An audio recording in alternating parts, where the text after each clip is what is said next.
They say the plains forget, but blood remembers. It clings to wood, it dries into dust, and sometimes it draws men from the dead places they buried themselves in. Thorne Whitmore hadn't spoken to another soul in 12 years. Not since the fire, not since the guilt. The silence had become his companion, the wind, his only witness. Until one morning the silence broke. A single smear of blood on his fence post, a shape slumped against the wood, and a choice he'd sworn never to make again, rising like a ghost from the past. Please like and share to motivate the channel and provide enough money to make daily videos, and remember to subscribe to the channel so you don't miss the next interesting stories. Thorne Whitmore and the woman at the fence. Blood never lies. It stains. It speaks. And the streaks smearing Thorne Whitmore's fence posts whispered truths he'd spent 12 long years trying to bury. He stood still, boots sinking into the dry earth, rifle loose in his calloused hands, staring across 30 feet of brittle grass at a shape that didn't belong in his world. A woman crumpled against the weathered wood, her dress torn, her skin a patchwork of bruises and dried blood hair, matted with sweat and soil. Her chest rose and fell in shallow rhythm, the kind of breathing that says, still alive, but only just. For 12 years, nothing had disturbed the silence of this ranch but the lowing of cattle and the whispering wind that scraped across the plains. He'd built this silence like a fortress, brick by brick, mile by mile. After the fire, after the screams, after the blame that had followed him like ash on the wind. And now she was here, and everything about her presence felt like a match struck too close to dry kindling. His first instinct screamed at him to turn around, walk away, pretend he hadn't seen a damn thing. That's what isolation was for keeping ghosts out. But then she stirred. Just a twitch, really.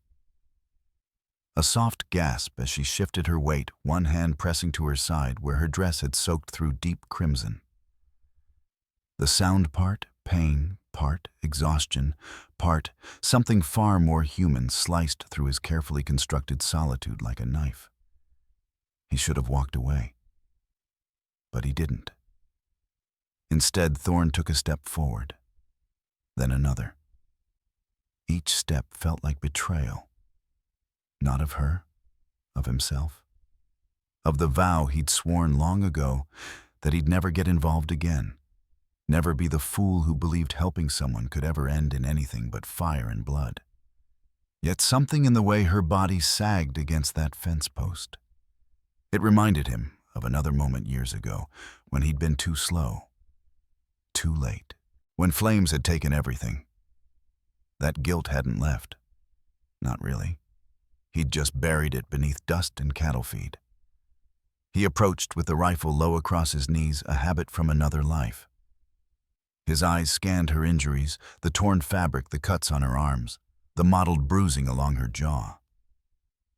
Someone had hurt her. Bad. The kind of hurt that doesn't come from accident or misstep, the kind that speaks of men who don't like to leave witnesses. She hadn't seen him yet. Her eyes fluttered open only when his shadow fell across her. And in those eyes, green sharp despite the pain, Thorne saw it. That mix of fear and desperate hope. A silent question. "Will you help me?" He didn't answer. Not yet. She tried to speak. Failed. Her lips parted again, dry and cracked, and she managed a whisper that barely carried. "Please. They're coming." Those words snapped every alarm bell in Thorne's mind. Not he's coming. They. He glanced toward the horizon. Flat land stretched for miles in all directions, but off to the south, dust hung low and slow, kicked up by riders. 4 shadows on horseback riding hard. Not a search party, not rescue. Hunters. His jaw tightened. "Who's coming?" he asked, voice low and steady, though inside he could feel the stirrings of something he'd long forgotten, fear mixed with something colder, calculation. "Men?" she gasped. From Dead Rock Canyon, 3 or 4. Been tracking me since yesterday. Dead Rock. A pit of a place 40 miles south, known for 2 things, silver and silence. The kind of town where nobody asked questions, and the only law was how fast you could draw. What did you do? The question came out harder than he intended. But Thorn had learned the hard way. Trouble came wrapped in soft voices and bloodied hands. Her eyes flashed with something hurt or pride, but she didn't look away. I saw them. Kill a family. The Hendersons. They had a claim outside Dead Rock. Found something valuable. I was just there to buy supplies. She winced as she adjusted her position, fresh blood soaking through her side. Wrong place, wrong time. Thorn said nothing, but his mind turned over the possibilities. If she was telling the truth, if she'd seen what she said she had, those men wouldn't stop. Not at the fence, not at the door. They'd burn the place down if they had to. I can leave, she whispered. Just give me water. I'll keep running. He should have let her, should have sent her east toward the river. But something about the way she said it, as if she didn't expect kindness, didn't even dare hope for it, hit him square in the gut. Her pain mirrored his own buried beneath years of solitude and silence. And in that reflection, Thorn saw something that scared him more than any outlaw a reason to feel again. My name's Seraphina Caldwell, she said as he moved to support her. Thorn Whitmore, he replied. And we don't run. Not today. As Thorn tightened his grip around her waist, a new sound joined the wind, the distant rumble of hoofbeats, steady and fast. The riders were coming just as she said. No more time for thinking. No more space for regret. He adjusted her weight in his arms, turned toward the house, and walked with purpose. The silence he'd nurtured for over a decade was crumbling, with every step replaced by the rhythm of survival. He wasn't sure yet if saving her would damn him or deliver him. But right now, she was his responsibility, and he wasn't letting her die on his land. If you like this video, please comment 1. If you don't like, comment 0, or express your opinion about this video. Title: The moment between one heartbeat and the next. She moved. Just barely a faint shift of her weight, a quiet gasp of pain slipping from cracked lips. But for Thorn Whitmore, it was louder than thunder. Louder than the rifle he held loose in his calloused hands. The wind tugged at his coat as he stood 30 feet away, stock-still staring at the broken figure collapsed against the weather-worn fence post. Her dress was torn, her dark hair tangled with blood and dust, and her hands clutched her side where red had bloomed across the fabric. She hadn't seen him yet. Her eyes were closed. But she was alive. Barely. And that was a problem. 12 years. 12 years of silence, of deliberate isolation, of building a life so quiet, the world forgot his name. Just wind cattle and memories too sharp to dull. He'd chosen this not out of cowardice, but necessity. After the fire, after the accusations, after he lost everything. This ranch was supposed to be a grave for the man he used to be. And now she was here, this stranger, bloodied and dying, sprawled across the threshold of his exile, like fate come knocking. Every instinct screamed the same order. Walk away, turn around, go back inside. Pretend she never existed.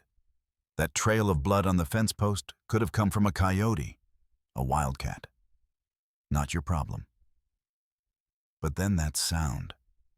A low, strangled whimper born of pain and desperation. The kind of sound a person doesn't make unless they're trying to hold on to life, even when everything in them says to let go.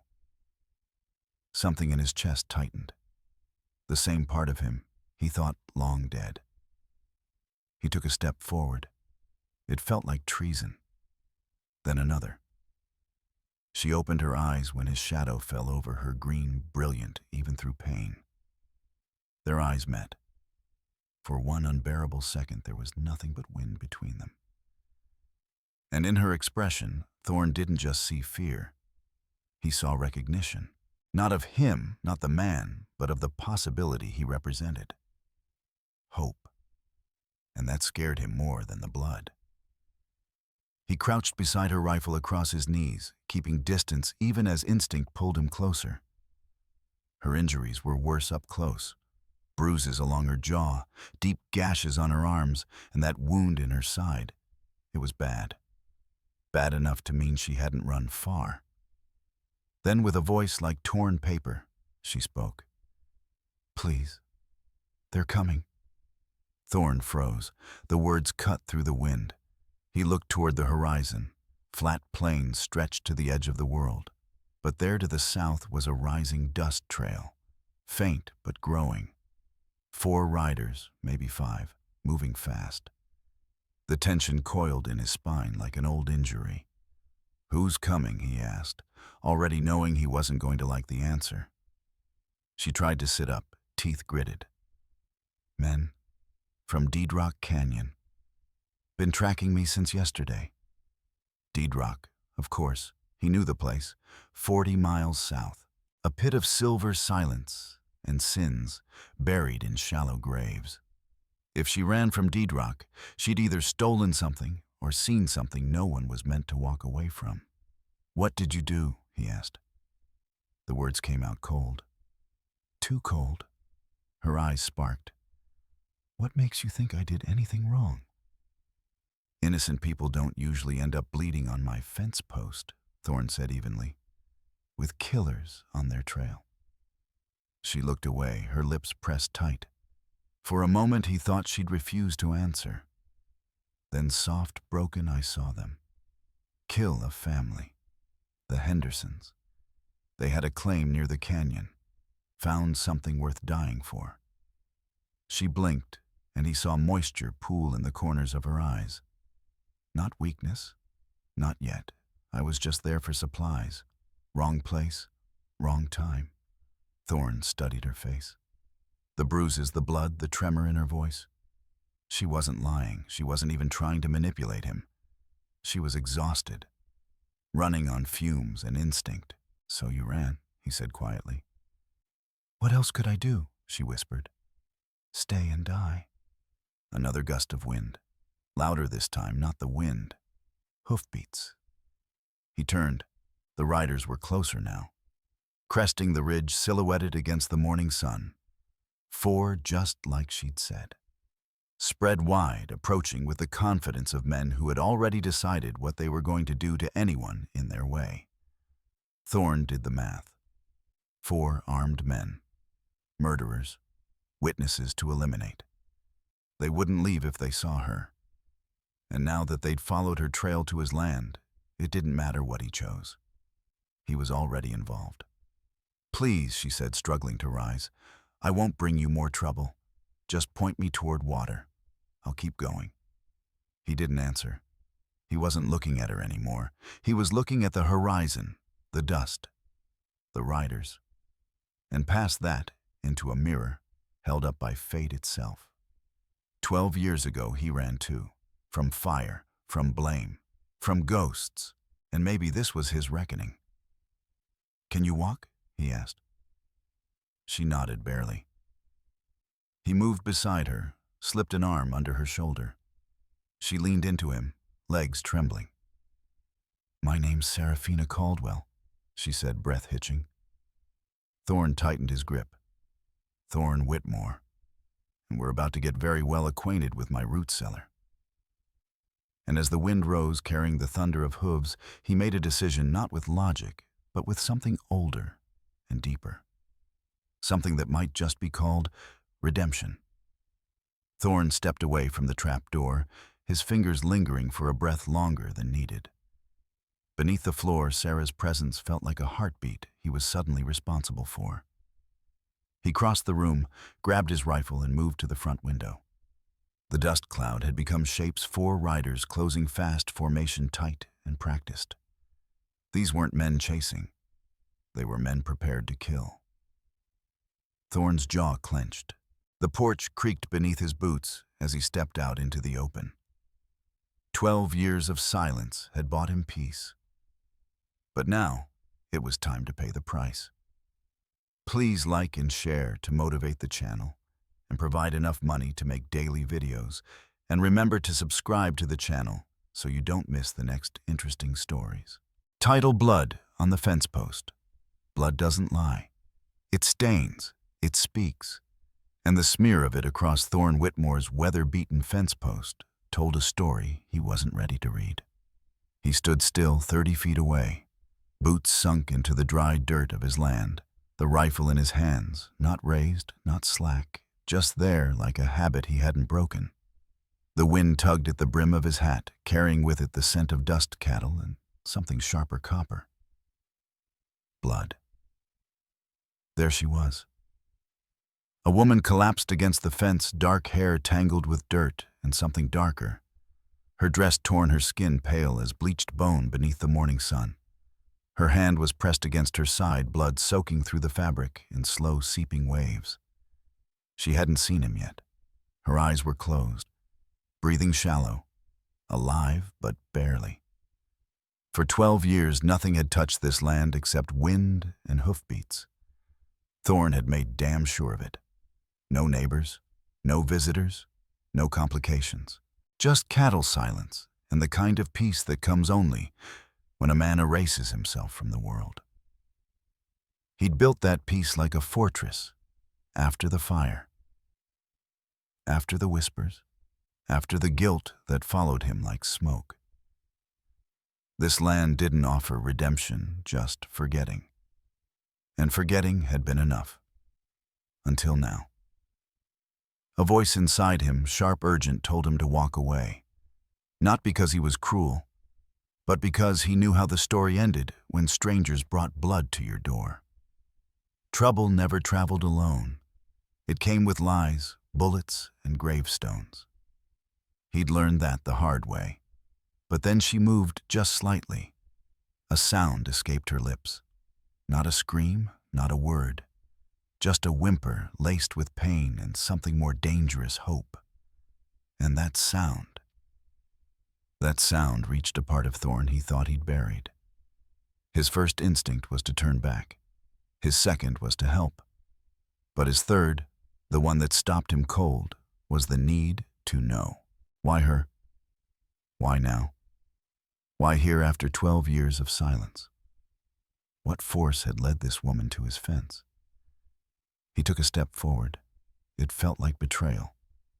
Then another. Her eyes fluttered open as his shadow fell across her. Green eyes, vivid even through the pain. They locked onto his, not pleading, not begging, just asking one impossible thing. Don't turn away. He crouched, rifle resting across his thighs, keeping distance even as instinct pulled him closer. Up close he could see it all. The tremble in her limbs, the cuts along her arms, the angry purple bruise curling across her jaw. Someone had worked her over, and not gently. Please, she whispered. Her voice cracked like dry wood. They're coming. 2 words. That's all it took to unravel 12 years of stillness. Thorne's eyes flicked to the horizon, and there it was, a dust cloud in the distance, faint but growing. Riders, multiple, moving fast. He didn't need her to explain. He'd seen that look in a person's eyes before. The look of prey, too tired to run, and predators who wouldn't stop chasing. Who's coming? He asked, voice low.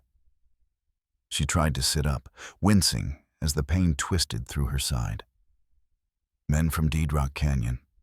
3, maybe 4. They've been tracking me since yesterday. Thorne's jaw tensed. Dead Rock, 40 miles south. A lawless mining hole where silver whispered louder than morality. What did you do? He asked, not unkindly, but blunt, like a man who'd lived too long without small talk. Her eyes flared a flash of anger, brightening her pain.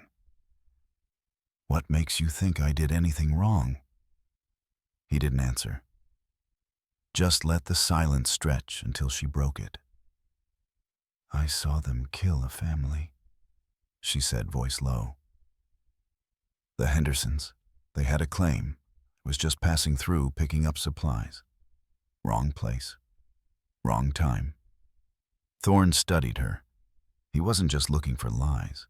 He was looking for danger, deception, anything that would justify walking away. But all he saw was fear, exhaustion, and something else courage held together by splinters. "So you ran," he said. "What else was I supposed to do?" she shot back, sharp enough to spark. "Stay and die." Another gust of wind. But this time it wasn't just wind, it was hoofbeats. Closer now. The riders were cutting the distance fast. The woman struggled to rise, grabbing the fence post for support. "Please," she said. "I won't bring you trouble. Just point me toward water. I'll keep running." But it was too late for that. Thorne's mind was already racing. 4 riders, armed, desperate to silence a witness. If they were bold enough to kill a whole family, they wouldn't hesitate to burn his ranch down to hide it. If they saw her, they'd kill her. If they saw him, they'd kill him too. And if he sent her away, and she died in the dust, that would haunt him more than any bullet. "Can you walk?" he asked, already moving toward her. She nodded barely.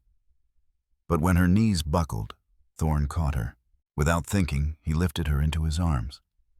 She was lighter than expected, fragile. And yet in her weight he felt something solid, something important.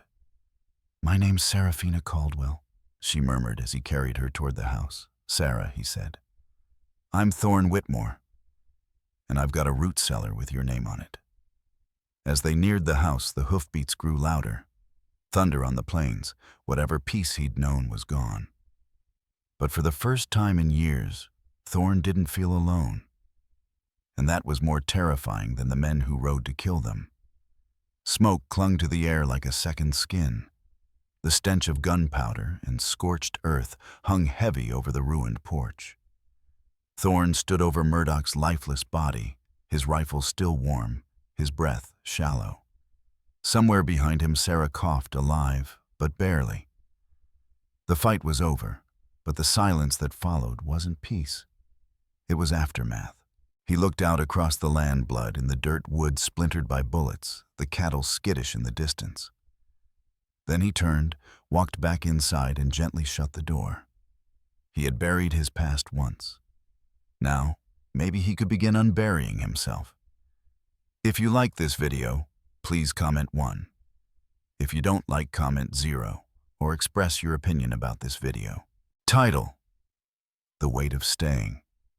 3 days after the gunfire stopped echoing off the ridges, Sheriff Morrison arrived from Dead Rock Canyon with a posse and a saddlebag full of questions. He found Thorne Whitmore with sleeves rolled to his elbows, hammer in hand, repairing the porch where blood had stained the steps. Sarah sat nearby in a patched-up wooden chair, her arms still wrapped in fresh linen, face pale but eyes alert. She didn't flinch when the sheriff dismounted. She didn't lower her gaze when the men disarmed. She was no longer running, not in body, not in spirit. Morrison was older than Thorne remembered, gray, overtaking his mustache. But his eyes were sharp as ever, the kind of eyes that read more than words. He surveyed the remains of the battle blood on the floorboards, the crater near the water trough, the scorched grass from a blast that had blackened the air. "You tell me this was Murdoch's doing?" he said slowly, glancing toward the bodies covered by tarps. "That his men killed the Hendersons over silver." Sarah stood on unsteady legs. "I'll tell you everything," she said, voice hoarse but steady. "I saw what they did. I saw what they left behind. I know where they buried the child." That last word hung heavy between them. Morrison didn't speak for a moment. Then he nodded. "You willing to testify?"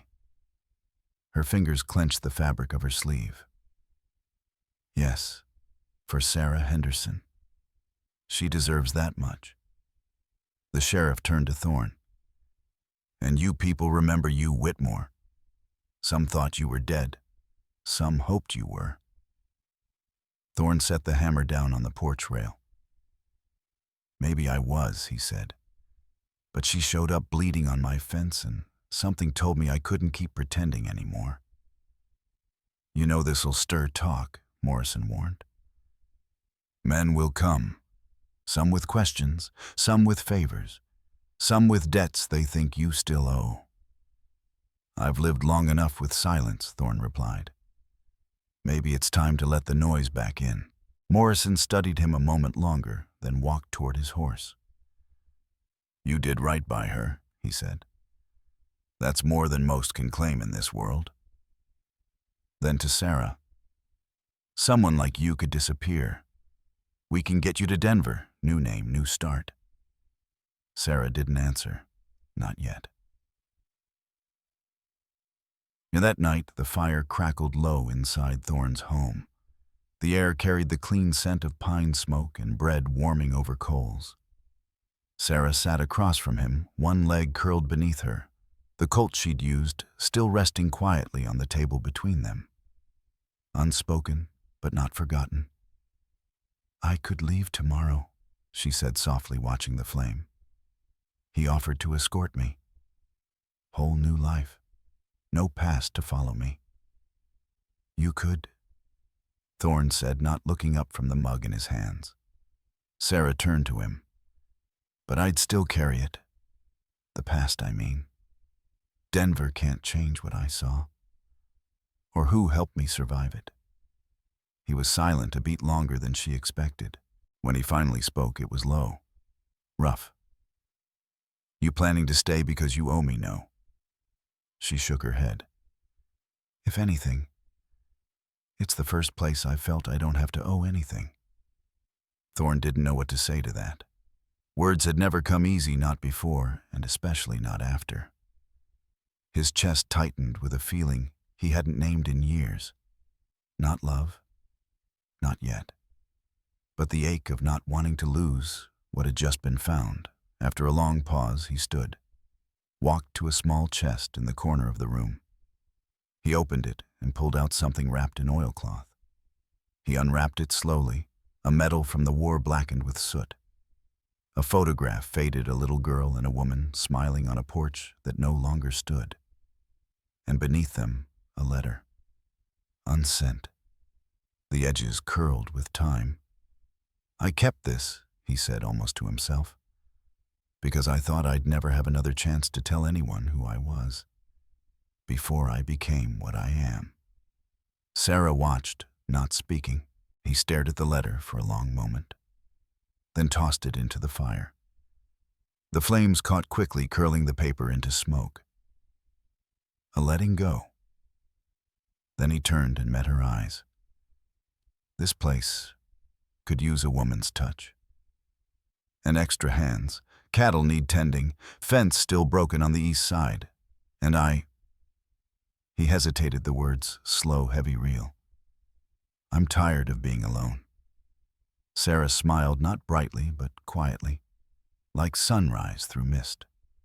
I've been running for so long, she said. I forgot what standing still felt like. They sat in silence for a while longer. The next morning, Morrison's posse rode out, taking the bodies with them and leaving the porch empty again. But something had changed. As Thorne hammered the final nail into a new step, Sarah came around the side of the house, holding a basket of fresh linens and a small cloth pouch. Made you something, she said, pressing the pouch into his palm. I stitched it last night. Inside was a simple handkerchief, rough but carefully sewn. Her initials, S.C., stitched in the corner. It was the kind of gift only someone who planned to stay would bother making. He looked up at her, surprised by how much it meant, and in that quiet beneath the wide western sky, Thorne Whitmore, once a ghost, found something he'd thought lost forever. A home not just rebuilt, but reborn. Days passed like the wind across the plains, quiet, constant, and unspoken. The sheriff's posse rode out, the porch swept clean of blood, but not memory. Sarah stayed. Not with declarations, but in the way she stitched linens, fed. The fire walked the land beside Thorn. He didn't ask her to. She didn't need to explain. Something unspoken had settled between them, like seeds pressed into soil waiting for rain. One morning before the sun rose, Thorn found her standing by the fence, staring at the horizon. This time, not to run, but to stay. And maybe to belong. Title: The Blood at the Gate. Blood doesn't lie. It clings, it stains, it tells stories when no one wants to listen. And the dark smear on Thorn Whitmore's weathered fence post told one hell of a story. The kind he'd tried to bury 12 years ago. The wind sighed across the plains, carrying the faint scent of iron and dust. Thorn stood 30 feet away, boots rooted in the dry soil, rifle slack in his hands. His land stretched quiet and unbroken in every direction, just as he'd built it to be. No neighbors, no noise, no past. Until now. She was crumpled against the post, dark hair matted with sweat and blood, her dress torn at the seams. A hand pressed to her side, red seeping through her fingers. Her breathing was shallow, her face ghost pale. Still alive, barely. He didn't move, not at first. For 12 years, Thorn had lived by one rule: don't get involved. Don't open the door, don't answer the knock, don't invite the world back in. But the blood had come anyway. His pulse kicked harder in his throat as he scanned the scene, the drag marks in the dirt, the crimson trail. She'd made it to his land, then collapsed. A warning, a curse. Every instinct screamed at him to turn around and forget he saw her. Help brings trouble. Trouble brings fire. And fire takes everything. But then she stirred a twitch. A soft sound that could have been breath or pain or both. And Thorn's body disobeyed his mind. He took a step forward, then another. Her eyes fluttered open as his shadow fell across her. Green. Bright even through the haze of pain. She blinked slowly, registering his presence. And he saw it, not fear, not yet, not even hope, just disbelief. That someone had found her, that someone stopped. He crouched carefully, rifle resting across his knees. You lost? Her lips moved dry and cracked. Please. They're coming.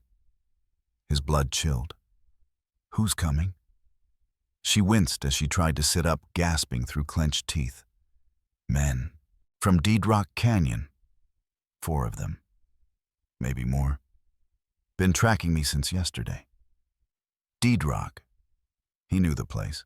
A silver town full of secrets and men who kept quiet about them. He looked back toward the horizon. Dust, low and fast-moving. Riders. Tell me, he said slowly. What did you do? Her face hardened. Why do you think I did anything? Because innocent people don't usually bleed out on my fence line with killers on their tail. She hesitated. Her jaw tightened. For a moment he thought she'd lie. But then her voice broke. I saw them. Kill a family. The Hendersons. They found something near the canyon. Silver, I think. I was just buying supplies. Wrong place. She swallowed. Wrong time. Thorn's gut twisted. He searched her face for falsehoods, but what he found instead was raw terror. Real. Familiar. So you ran. What else could I do? Stay and die. The hoofbeats were closer now. Distant thunder on the plain. Thorn stood slowly. His eyes never left the dust cloud. You bring them to my land? She struggled to her feet, grabbing the fence post for balance. Didn't mean to. Just needed somewhere. Anywhere. Her voice cracked. I can leave. Just point me to water. I'll crawl if I have to. He stared at her, this woman who, in under 2 minutes, had shattered a dozen years of silence. She should have been just another ghost of someone else's story. But she wasn't. And he wasn't a ghost anymore. He exhaled. "Can you walk?" She nodded, though her legs trembled beneath her. He crossed the distance and slipped an arm under her shoulders. When she stumbled again, he caught her. Without thinking, he lifted her into his arms. She weighed almost nothing, but in his arms, she felt heavier than any rifle he'd ever carried. "My name's Serafina Caldwell," she murmured against his shoulder. He nodded once. "Sarah, I'm Thorne Whitmore. Let's get you inside." He carried her toward the house, boots thudding against dry ground. The wind picked up behind them, not with dust now, but hooves. Closer, urgent. Inside, he kicked the rug aside, lifted the trap door, and climbed down first, then helped her descend into the dark, cool cellar. "Bandages? Water. Stay quiet. No matter what you hear." Sarah caught his wrist before he could shut the door. "Why?" she whispered. "You don't even know me." He paused. Because he'd once heard the screams of his wife and daughter in fire. Because he'd run from the world after no one helped them. Because he knew what it meant to be too late. "Maybe I remember what it's like to be running from something you can't fight," he said quietly. "And maybe I don't want to be that man again." He shut the trapdoor and pulled the rug back over. The hoofbeats stopped outside. Dust rose. Voices called out. Thorne stepped to the window, rifle ready. There were 4 riders, just like she said. And with each passing second, Thorne felt the weight of old ghosts fading, replaced by something else. A reason to stay. A reason to fight. A reason not to be alone anymore. Please like and share to motivate the channel and provide enough money to make daily videos. And remember to subscribe to the channel so you don't miss the next interesting stories. Human values and the meaning behind the story. At its heart, this story is about redemption, the healing power of compassion, and the quiet courage it takes to choose connection after trauma. Thorne Whitmore is a man who has buried himself in solitude, not just to escape danger, but to escape the grief and guilt of a life torn apart. He has accepted emptiness as safety. But when a wounded stranger, Sarah, collapses at his fence, he's faced with a choice: continue hiding behind fear or take a risk for something greater than himself. Their story is not about grand heroism or romance in the traditional sense. It's about 2 broken souls crossing paths and finding the strength to stand again, not alone, but together. Thorne, once defined by loss, becomes a protector. Sarah, once running for her life, chooses to stay and bear witness. Their bond is forged not through obligation, but through shared resilience and mutual recognition of pain. The story teaches us that peace isn't the absence of conflict. It's what we create in the aftermath of it. True healing doesn't come from isolation, but from choosing to help, to trust, and to build something new despite the scars. Thorne's Ranch becomes a symbol of that transformation, a place once hollow, with silence now echoing with life and purpose. Ultimately, this story reminds us that even after the darkest storms, we can rebuild. That sometimes the bravest thing a person can do is open their door not to let someone in, but to let themselves begin again.